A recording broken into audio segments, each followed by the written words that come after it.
Izmantojot Eiropas Savienības struktūra fonda sniegtās iespējas, Ventspils ūdens apgādes uzņēmums Ūdeka ir iegādājies 2 N1 kategorijas elektroauto, kurus jau izmanto savā darbībā.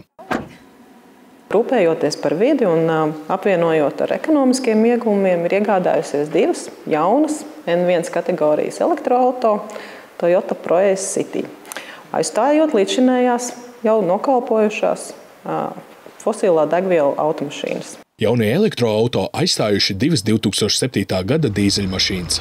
Elektroauto ikdienā tiks izmantoti saimnieciskās darbības nodrošināšanai. Tika saņemts Eiropas Savienības atvesļošanās fonda atbalsts ar altuma garantiju un kapitāla atlaidi finanšu līzingam. Kā jebkuram Eiropas Savienības fondam ir jāsasniedz zinām mērķi un rezultāti. Tas, kas ir jāpaveic, varbūt reizēm liekas sarežģīti, reizēm vienkārši, bet ir jānobrauc 20 000 km gadā ar katru elektroauto.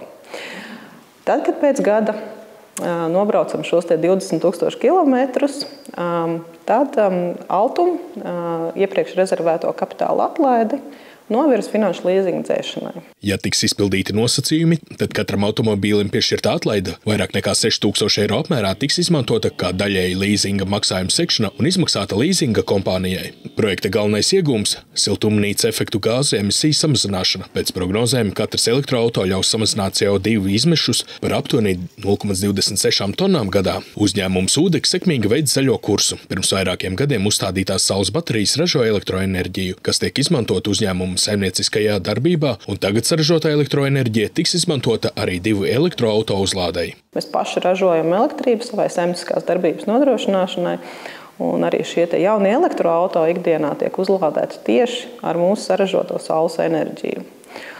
Domājot par nākotni, protams, Ūdeka iespēju robežās skatās un diezgan aktīvi strādā pie tā, lai tāds attīstības iespējas būtu pēc iespējams vidē draudzīgākas.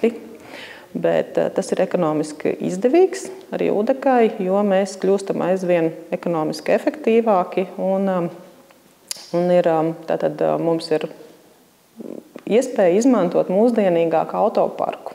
Kopējās automašīnu iegādes līguma summa ir 65 514 eiro.